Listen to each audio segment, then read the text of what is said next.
Kalau dia dinyatakan bunuh diri, di plastiknya itu pasti ada. Masih hidup dong? Dibungkusnya masih hidup, masih hidup dan pasti bergetar dan itu di plastiknya itu pasti ada tanda, ada uap-uap dari sisa napas ya? Apapun yang bisa melengket di plastiknya itu.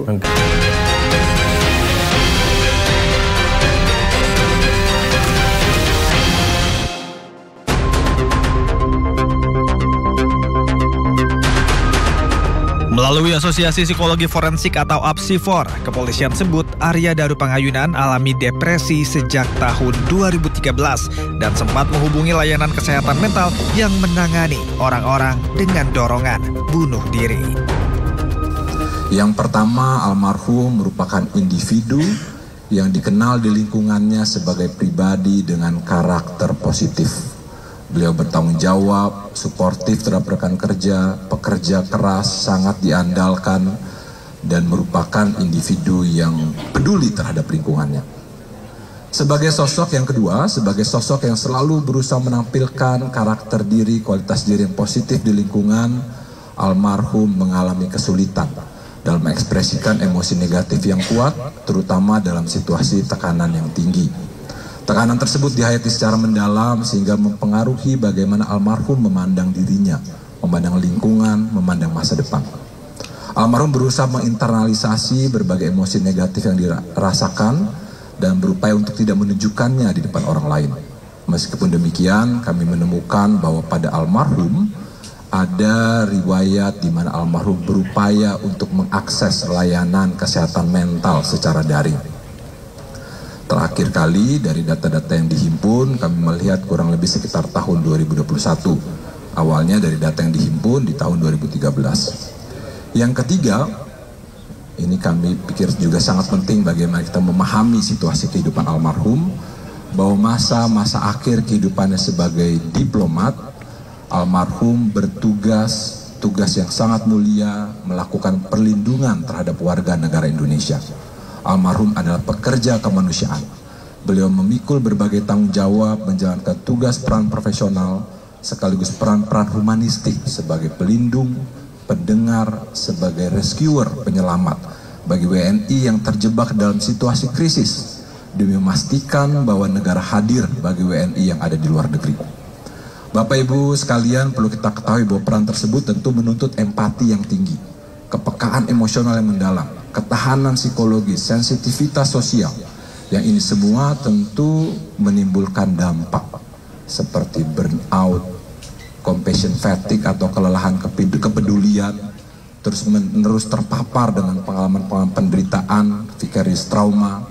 Nah, dinamika psikologis tersebut kami temukan di masa akhir kehidupannya. Yang keempat, meskipun menghadapi dinamika psikologis yang kompleks, karakteristik kepribadian almarhum yang berusaha untuk menekan apa yang dirasakan membuat almarhum cenderung sulit untuk atau mengalami hambatan dalam mengelola kondisi psikologis negatif yang dialaminya secara adaptif dan cenderung berusaha untuk menutupinya. Dinamika dalam diri tersebut membuat almarhum mengalami hambatan personal untuk mengakses dukungan, bantuan psikologis dan lingkungan terdekat dari tenaga profesional kesehatan mental. Setelah terakumulasi penghayatan almarhum tersebut mengenai dirinya, masalah, tekanan hidup di episode terakhir kehidupannya ini, kemudian mempengaruhi proses pengambilan keputusan almarhum terkait cara kematiannya atau upaya untuk mengakhiri kehidupannya. Bapak Ibu, masyarakat sekalian, kami APSIFOR menegaskan bahwa kondisi psikologis individu tidak dapat disederhanakan hanya dari satu aspek kehidupan. Bahkan kita perlu memahami hasil interaksi dari berbagai faktor personal, faktor profesional, sosial, dan struktural. Oleh karena itu tidak ada satu faktor tunggal yang dapat menjelaskan kondisi psikologis atau kesehatan mental almarhum yang negatif ini.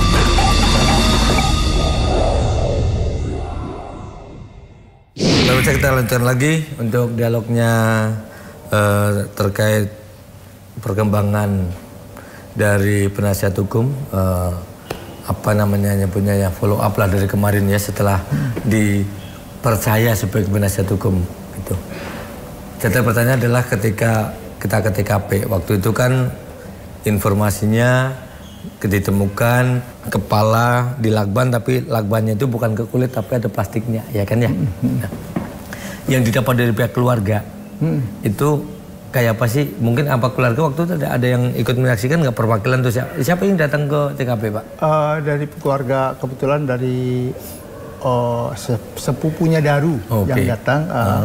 Ada Mas Wisnu, ada yang saya tahu Mas Wisnu yang ada ada beberapa sepupunya yang ikut hadir di sana juga. Bapak udah ngobrol sama? Sudah. Apa dari dia ceritanya, Pak? Yang jelas pada saat dia ke sana dan melihat kondisi TKP itu memang sangat rapi. Daru masih tergeletak. Waktu awalnya kita masih melihat selimutnya, jadi tapi sudah terbuka ya, karena waktu yang kalau saya ngelihat dari video yang tadi ditampilkan oleh umum atau masyarakat itu kan ketahuan bahwa yang buka adalah pihak penjaga. Dia buka, tapi terus dia keluar lagi, baru telepon polisi, baru pihak polisi hadir untuk memeriksa TKP. Ya, disaksikan oleh Mas Wisnu bahwa kondisi rapi di sana, tidak berantakan. Lalu kamar mandi juga rapi, lalu masih terbungkus lakban kuning dan sebelum di lakban dia dikasih plastik putih, kayak plastik kresek lah, kayak semacam plastik kresek. Karena saya hanya lihat di foto, tapi katanya plastik kresek. Nah, lalu dibuka oleh tim yang Inavis untuk buka itu. Nah, ya pertanyaan saya, sejauh mana plastik itu yang menutupi jasad ADP almarhum itu, apakah dibungkusnya itu almarhum sudah meninggal? Apakah dibungkusnya itu almarhum sebelum meninggal? Kalau dia dinyatakan bunuh diri, di plastiknya itu pasti ada. Masih hidup dong? Dibungkusnya masih hidup dan pasti bergetar dan itu di plastiknya itu pasti ada tanda, ada uap-uap dari sisa napas ya? Apapun yang bisa melengket di plastiknya itu. Apakah plastiknya sudah diperiksa? Nah itu nanti akan coba kami tanyakan kepada pihak penyidik, semoga bisa dapat jawaban yang jelas bahwa, kenapa tidak dibukanya dengan dokter forensik di RSCM? Itu juga, apakah memang kami nggak tahu prosedurnya gimana? Apa memang harus dibuka di situ? Apakah harus tidak dibuka harus dibuka di RSCM tertutup itu? Nah itu yang kami tanyakan, karena itu penting untuk mengetahui apakah dibungkus plastiknya itu yang bersangkutan sudah meninggal atau belum meninggal. Kalau dia sudah meninggal, otomatis nggak ada zat apapun yang. Tapi kalau sudah meninggal, berarti zat-zat apapun yang uap apa yang kami nggak paham itu. Nah itu bisa diperiksa. Pasti ketahuan kok, tahu dibungkus plastiknya sebelum atau sudah meninggal. Tahu itu. Nah kalau dari Mas Wisnu sempat ngeliat nggak sebelum Inavis datang, kan berarti masih utuh ya, belum dibuka kan itu. Itu plastiknya bolong atau sebetulnya saya penasaran. Ini plastik ini jadi di lakban rapet gitu, atau ada intip-intip kayak ninja itu. Jadi atau ini sebenarnya seperti apa sih Mas kalau kata Mas Wisnu? Ya kan ada banyak sekarang. Hari ini saya dapat foto dari TikTok apa itu yang benar-benar fotonya nggak tahu dapat dari mana. Saya lihat, loh ini mau rapi Mas, ini rapi sekali, terus ininya masih ada di sini, lakbannya masih di sini, masih rapi, terus ada bekas plastiknya masih putih, masih kelihatan dan rapat. Nah kalau dari Mas Wisnu sempat mau dokumentasikan nggak? Ada dokumentasi. Apa yang dilihat Bapak dari? Ya yang jelas di foto itu agaknya riskan deh kalau dia benar membungkus sendiri secara rapi. Rapi banget ya. Dan rapat. Nggak ada celah. Hanya matanya sedikit kelihatan. Matanya sedikit kelihatan. Tapi di mulut ini nggak bolong. Enggak. Padahal butuh paling nggak napas kan di mulutnya. Jadi kalau Bapak sendiri ngeliat dari foto itu, membayangkan itu susah untuk melakukan dirinya sendiri secara rapi. Seperti yang di foto itu gitu ya. Oke, itu makanya sekarang jadi bertanya, kalaupun itu betul seperti itu, dibungkusnya sebetulnya ini setelah meninggal atau benar-benar masih hidup, itu kan ya? Bungkus sendiri. Nah, tapi kalau dari kesimpulan polisi ya pasti pada saat masih hidup. Betul, karena dia melakukan sendiri, kan begitu, nggak mungkin. Iya, kalau dari penegak hukum ya betul. Itu kan nggak mungkin ngelakukan siapa ya. Nah, kalau ada pihak lain ya pasti selamat. Atau dia tidak berdaya untuk. Nah kalau itu sebenarnya lakban, kemarin sempat cerita nggak sih di sana si keluarga waktu di Jogja soal lakban ini sempat tanyain nggak? Itu lakban itu emang benar? Jadi lakban itu dibeli online oleh pihak keluarga untuk memang ada, saya nggak tahu, tapi rata-rata teman-temannya di Kemal itu pakai lakban kuning supaya lebih menandakan itu. Itu dibeli 2. Lalu lakban yang di rumah juga sudah dimintakan oleh pihak penyidik, dan pada saat gelar perkara itu lakban yang ditampilkan itu lakban yang dari rumah. Dari rumah Jogja? Dari rumah Jogja, karena masih utuh. Kalau lakban yang sudah ini sudah dipakai karena sudah ini. Sisanya tapi di mana katanya? Saya nggak tahu. Waktu Wasmisnu nggak sempat cerita waktu di situ ada bekas ininya? Nggak tahu. Kan gitu. Kan paling tidak, masa iya sih 1 gulung itu habis? Kan gitu ya? Kan di foto itu masih ada tersisa di sini. Sisa, geletak buletannya gitu? Foto masih ada tersisa di sini. Oh, jadi di foto masih ada gulungnya? Oke. Dia baru tahu, karena saya nggak pernah lihat detail fotonya kayak apa gitu loh. Oh, jadi ada sisa gulungan di sini ya.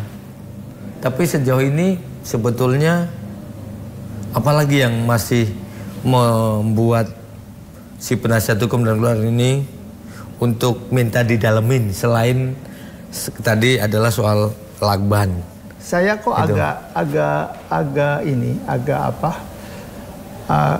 masih koris, masih ini tentang CCTV. CCTV katanya dalam hasil penyidikan ada 20 titik. Memang diperlihatkan dalam, saya dengar ceritanya dari pihak keluarga, diperlihatkan proses dari keluar kantor, CCTV yang depan. Tapi pada saat CCTV yang kejadian, itu hanya CCTV yang terpotong. Padahal, kalau Mas lokasinya itu tahu bahwa pada saat masuk yang di depan, itu ada CCTV yang... Jadi CCTV ini yang di atas meja makan, kalau CCTV yang di taman. Yang ini mana? Oh, itu nggak ada? Nggak ada. Kita nggak diperlihatkan. Atau CCTV yang lain. Kita perlu tahu CCTV-nya yang lain mana. Jadi kalau saya pernah ke lokasi nih Pak, itu CCTV-nya adalah kan ini dari depan gini, ini pagar. Terus ini di samping untuk masuknya di sini ya. Ini yang pakai finger ya. Nah di atasnya sini ada CCTV satu. Ya gini kan. Nah ini kalau jalan tik sini, ini anggap aja tembok. Ini kamar, ini Was Daru. Ini kamar yang tamu lain. Nah di atas sini ada sini juga ada 2. Gitu. Yang saya lihat ya waktu saya ke lokasi gitu. Nah itu apakah CCTV itu baru atau enggak saya tidak tahu ya, karena saya datang ke sana adalah setelah selesai semua pemeriksaan itu. Nah apakah itu tambahan CCTV baru atau tidak? Saya tidak tahu, tapi yang pasti saya ngeliat CCTV kalau yang menghadap dari dalam keluar itu maksudnya ke arah parkiran itu ada 2. Yang satu nyerong ke kamarnya deretan, saya nggak ngomong kamarnya Darulah, tapi deretan kamar-kamar itu. Dan yang satu lurus tuh, jadi orang siapapun yang masuk dari luar maka kan sorot. Yang satu sebaliknya, siapapun yang keluar dari area situ, itu yang saya tahu sih. Yang diperlihatkan kepada keluarga ada CCTV yang ada orang keluar berarti? Bukan, yang depan orang masuk keluar itu yang di depan, di depannya Fafe itu, di depan Fafe itu. Tapi yang diperlihatkan yang kamera Daru yang kepotong. Potong. Terus pertanyaan saya, yang lainnya mana? Pada jam-jam di situ ya pasti ada lah. Itu yang kepotong tuh hanya saat press release atau saat ditunjukkan kepada keluarga? Saat ditunjukkan kepada keluarga juga yang ini. Tapi yang lainnya kita belum lihat. Kami belum lihat. Saat itu keluarga sempat menanyakan itu enggak? Yang lainnya mana gitu? Pasti nanyakan tapi belum di apa. Nah, soal sekali lagi saya tanya juga soal waktu itu CCTV diputer itu karena salah satunya terkait permintaan dari istri? Oh itu enggak ya? 100% enggak. Enggak ya, enggak ada ya. Istri tidak pernah minta dan untuk apa, enggak punya kepentingan, justru dengan disolat ke kamarnya malah lebih bagus. Kita tahu bahwa dia ngapain aja di situ. Iya.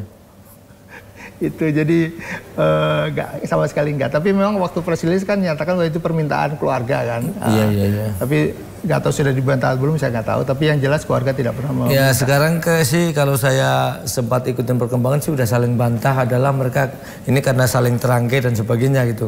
Tapi seingat saya waktu itu saya sempat dengar ada yang bertanya kenapa CCTV bergeser, adalah salah satunya waktu itu kalau nggak salah saya sempat dengar lagi itu. Entah siapa, saya lupa ya siapa yang ngomong itu atas permintaan dari keluarga almarhum. Sementara sejauh ini kan keluarga yang berbuat kan ya istrinya kan gitu, ketika yang dengan penjaga kos. Nah, yang selanjutnya lagi Pak, dari sisi ukur lahan sudah terbuka semua, kita juga sama-sama tahu dari versi yang telah dirilis, tetapi apa sebenarnya kejanggalan dari pihak keluarga yang disampaikan kepada penasihat hukum sehingga keluarga itu merasa yakin ini janggal, ini nggak seperti ini, orang dianya begini. Yang disampaikan ke penasihat hukum apa yang selama ini belum diketahui oleh ini? Yang jelas secara umum aja bahwa kematian almarhumah itu sangat janggal. Oke. Saya baru tahu, baru melihat orang mati dengan melilitkan lakban. Oke. Itu cara yang sangat kayaknya agak mustahil lah orang melakban dirinya sendiri.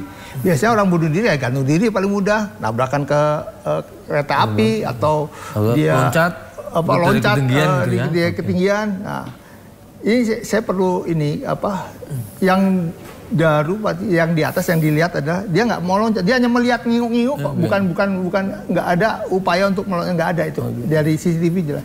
Itu satu. Yang kedua, kami dalam waktu dekat mau ke Jogja untuk bertemu dengan pihak LPSK. Oke. LPSK kami sudah ini untuk paling tidak LPSK melindungi pihak keluarga dan saksi supaya kedepannya bisa lebih aman. Nah, saya minta bantuan juga dalam kondisi kalau bisa dibantu juga untuk menghilangkan traumanya dan ini. Dan saya juga siap membantu untuk itu gitu loh. Terus selain itu adalah, ya intinya sih sebenarnya keluarga hanya inginkan dibuka seadil-adilnya, dibuka supaya jelas gitu loh, sejujur-jujurnya. Jadi tidak ada hal-hal yang ditutupi gitu loh. Ya masalah CCTV dan pedalaman terhadap saksi-saksi yang terkait gitu loh. Di kantornya, di lingkungan kosnya. Lalu kan ada tiga ini di GI, kantor sama kos. Betul. Ya. Ini didalami saksi yang terlibat. Ya, supir taksi itu penting sekali karena dia melihat gelagat Daru cemas. Oke. Itu saat dari GI ke Kemenlu. Apa saat dari Kemenlu ke kosan? Juga Kemenlu ke kosan juga. Oh, dua-duanya. Tapi kalau yang ketahui pada saat dia keluar dari GI, bukan dari Kemenlu kan agak terburu-buru lalu nyetor supir taksi. Nah, supir taksinya sudah ketemu apa belum saya belum tahu. Itu yang perlu didalami sehingga kita tahu bahwa jiwanya sedang apa gitu loh. Nah, kalau orang yang merasa bahwa dirinya ketakutan, apakah mau dibunuh diri? Rasanya enggak ya. Kecuali orang depresi. Orang ketakutan kan yang dia lakukan adalah mencari perlindungan hukum. Iya. Perlindungan atau telepon keluarganya. Nah, yang utama sebenarnya adalah handphone. Mana handphone? Mana handphone? Mana handphone? Mana handphone? Nah, kan terakhir katanya kemarin dipaparin ada pesannya udah masuk. Pesan udah masuk, oke lah pesan udah masuk. Tapi kan handphone itu isinya bukan hanya WhatsApp. Oke, betul. Yang lain-lain isinya di situ semua. Lebih-lebih kalau saya generasi tua kan nggak paham teknologi. Sekarang paham banget gitu. Ya isinya macam-macam, ada WhatsApp, ada TikTok, ada email, ada semua kan di situ. Jadi, nah isinya apa? Jadi supaya menjadi terang gitu loh. Rasanya sih ya memang saya nggak tahu kalau dari awal mencari endpoint sih rasanya sangat mudah gitu loh. Tapi kalau sudah terlanjur sudah hampir lebih dari sebulan, bahkan hampir 2 bulan agak sulit. Saya dengar sebenarnya sih kalau digital itu sampai waktu tertentu misalnya bahkan hitungan tahun aja masih bisa sih katanya ya. Tapi saya juga nggak paham ya, soal itu. Tapi nanti mungkin Bapak sebagai penasihat hukum ketika nanti diskusi lagi sama penyidik bisa sampaikan ya. Saya nanti dikirain lebih pintar, padahal saya juga nggak paham. saya pernah dengar aja. Nah, yang saya penasaran tadi kan Bapak menyampaikan keluarga pingin pokoknya intinya ini dibuka seterang-terangnya, jangan ada yang tutup-tutupi. Nah, kalau versinya kemarin yang Bapak tangkap dari keluarga, beberapa diantaranya yang merasa menurut keluarga ditutupin itu yang bagian mana sih Pak? Sebenarnya sih tidak ditutupi, tapi kurang pendalaman lebih jauh. Misalnya kayak psikologi forensik, kenapa begitu cepat menyimpulkan bahwa dia brain out gitu. Lalu di kamar, di kamar itu apakah tidak ada pihak lain? Itu yang paling utama adalah menurut saya CCTV 3. Karena itu penting banget.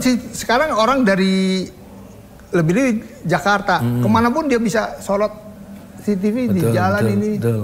Karena di awal itu Darum dari sejak di GI khawatir. Bayangkan dia udah mau ke saya ke bandara, tiba-tiba berubah, jangan ke kos, jangan ke ini. Ada apa? Kalau bukan karena ketakutannya, apakah orang ketakutan itu bisa langsung burnout? Rasanya bukan deh. Saya nggak ahli psikolog, tapi saya kan orang burnout ya biasanya prosesnya bukan dari saat itu, ada proses yang dia ini. Hari itu nggak ada, 2 hari itu saya juga nggak ada sama sekali. Nah, kalau dari keterangan mungkin saya nggak tahu, penyidik pernah menyampaikan ke istri nggak ketika ini loh keterangan dia akan burnout itu adalah keterangan dari si A, si B, si C itu dari siapa aja Pak kalau? Yang jelas ada 2 orang, Farah. Satu lagi orang Kemenlu juga saya nggak hafal namanya. Dion bukan? Bukan beda ya. Lalu ada keterangan bahwa dia akan melakukan suicide atau bunuh diri. Atau waktu itu Farah salah satu saksinya dia berapa kali almarhum mau nyatakan bunuh diri. Itu keterangan dari Farah. Terus ada keterangan bahwa yang bersangkutan buka email website tentang bunuh diri tahun 2013 sampai 2018. Apakah hanya dasi itu terus langsung disimpulkan bahwa dia burnout? Rasanya agak ini. Saya nggak ahli, tapi mungkin saya akan tanyakan, bisa dibandingkan dengan ahli yang lain.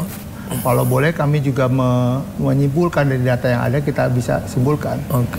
Karena lebih banyak yang bisa menyimpulkan kan lebih baik gitu. Betul. Jadi terang jadi. Jadi artinya data tentang keterangan dia mau bunuh diri itu dari Farah salah satunya. Salah satunya dari Farah. Tapi dari keluarganya tidak ada yang ditanya soal itu sampai detik ini. Nggak ada. Itu yang termasuk merupakan keluarga itu menurut keluarga sangat janggal gitu ya. Kan sebelumnya saya juga pernah wawancara juga dengan kakak sepupunya Mbak Tantri itu kan kalau memang ini ada gangguan jiwa, keluarga pasti lebih tahu dulu gitu loh. Paling tidak kami bisa bertindak atau apa, karena kami ini juga bisa melakukan apalah gitu, konsul sebagainya. Nah itu termasuk salah itu yang disayangkan ya. Nah terakhir sebelum ini apa yang akan disampaikan penasihat hukum mungkin kepada penegak hukum, nanti kepada penyidik dan juga mungkin kepada keluarga? Ya, yang jelas kami pastinya kami kan juga sebagai penegak hukum akan membantu pihak penyidik untuk mengungkapkan kasus ini. Karena surat kami kepada para Kapolri maupun Panglima TNI minta bantuan untuk mengungkapkan misteri kematian. Kami anggap ini sebagai misteri karena menurut kami data yang ada atau apa yang sudah dikemukakan terlalu prematur sehingga kenapa sih harus disimpulkan begitu cepat gitu loh. Kan waktu daluarsa penyelidikan masih panjang, bisa lebih dari 10 tahun. Itu satu. Yang kedua, yuk kita sama-sama untuk membantu kalau ada informasi yang lebih detail, ataupun kalau misal ada justice collaboration yang tiba-tiba sadar, oh saya mau tampil bahwa ini, ya itu monggo. Kayak misalnya membantu, dan ini akan membantu untuk proses ini lebih mudah. Daru adalah salah satu anak yang begitu bisa ditanyakan ke Kemenlu bahwa dia begitu baik prestasinya, makanya bahkan dia diposting di Finlandia. Di posting Finlandia adalah orang yang punya prestasi lah, nggak mungkin diposting di sana bukan punya prestasi. Nah, kita sama-sama. Terus yang ketiga lah, saya mohon doa kepada para masyarakat Indonesia, khususnya teman-teman dekatnya, untuk bisa mengungkapkan kasus ini dengan lebih jelas, dan mohon dukungannya supaya bisa terlepas itu akhirnya misalnya kesimpulannya bunuh diri atau apapun atau bukan, ada ini nggak ada masalah, tapi dibuka, diterang lebih jelas sehingga kami juga bisa merasakan bahwa kalau memang begitu ya sudah. Dan kami tidak menuduh siapapun, kami hanya ingin jangan divonis di awal bahwa beliau atau almarhum adalah melakukan bunuh diri, itu aja. Baik. Mohon doanya semuanya. Baik, terima kasih Bapak untuk waktunya berbincang-bincang bersama kami di One on One ya. Mudah-mudahan siapapun itu bisa bersama-sama berdoa, berlancar ini, baik dari penyidik juga lancar untuk nanti mendalami kembali ya, menambah apa yang kurang, juga dari keluarga nanti juga bisa membantu kalau memang diperlukan, begitu kan ya kira-kira, sehingga semua menjadi terang, dua pihak legowo gitu kan, karena jadi tidak ada yang menggantung dan tidak ada, kalau bahasa mungkin bahasa ini, tidak ada dusta dan antara kita. Gitu.